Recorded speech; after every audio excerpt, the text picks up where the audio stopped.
South Beach, Atkins, Paleo, Keto. Today, we're reviewing these diets. Now, we're not going to do a super deep dive. I'm going to give you the basic understanding so you know what these dietary protocols were all about.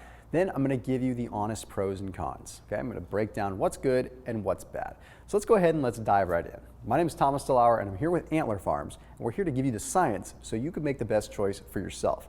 All right, South Beach diet. Created in 2003 by Doctor Arthur Agatston. So he was a cardiologist, and he really believed in doing what he called a modified low-carb diet. So I really do actually think the South Beach diet had perfect intentions. It was really solid. In fact, a lot of people had immense success on it.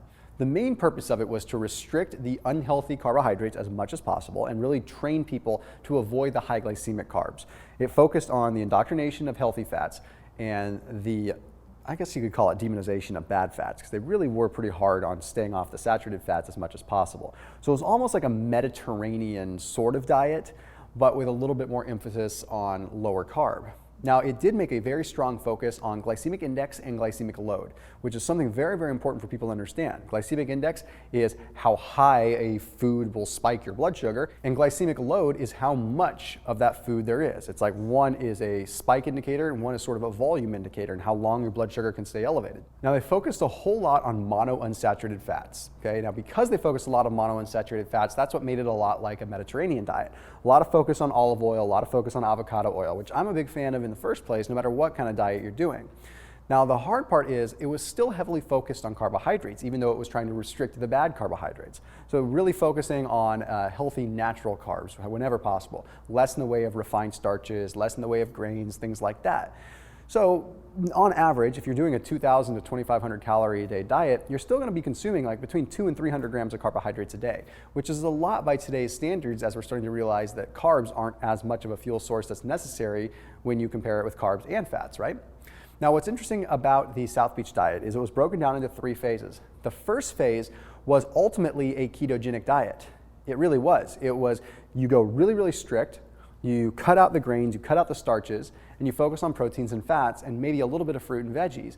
So you're sitting in this area where you're almost in ketosis. And Dr. Agatston, his whole purpose with this was let's rid your body of inflammation before we move into phase 2. Makes sense, but then in phase 2, we bring in a lot more of the carbs. Okay, we're bringing in the healthy whole grains, which are still not really whole grains. Okay, it's not really like you're eating the whole grain. It just still has all of the grain attached. Long story short, not necessarily healthy. So it was a little bit misleading. So the pros are that it had a nice sequence that people could follow and adhere to. The cons are that it was a little bit misleading. Now, when you move into phase 3, you're in maintenance mode. And maintenance mode was all about just being able to still kind of eat the foods you enjoy just by keeping these anti-inflammatory methods in place. The biggest drawback of this dietary protocol was that it danced such a close line to people being in ketosis that people would sit in this low-carb gray area where their carbohydrates were so low that they were low on energy, but they weren't low enough to instigate the ketones to be produced. If you take your carbohydrates so low that you produce ketones, you have energy and you have fuel. But if you take them only low enough where you're sitting at that threshold, you just feel like garbage. So the attrition rate of the South Beach diet was a little bit high because of that. But I think people really liked sort of the marketing side of it. The hustle and bustle of South Beach and Miami really got people excited and made them almost feel like there was this perception of health. It's pretty interesting when you really look at sort of the demographics and that whole piece of it. Let's go ahead and let's move over into Atkins. Okay, Atkins was all about focusing just like it was the ketogenic diet. There was less focus on ketones, however, and more focus on restricting carbs. You see, the Atkins diet was all about get the carbs low, but really focus on just, eating whatever you need to as long as the carbs are low. It wasn't focused on, hey, get the carbs low and get the fats high so that you could produce ketones. Remember what I just talked about with the South Beach diet. If you're sitting in a low carb state, you're low on energy, you're sluggish. You're not getting all the way into keto. So Atkins really should have done a little bit better job of focusing more on the keto side of it, because otherwise you're sitting in this gray area where, again, you're just having a little bit of carbohydrates, which is kicking you out of that ketogenic state. Again, created by Dr. Atkins, and a lot of the credibility of the Atkins diet went out the window when he died of a heart attack. However, we can find straightforward that a lot of this stuff is going to be genetic. It had probably nothing to do with his diet. Then we have to transition over to paleo.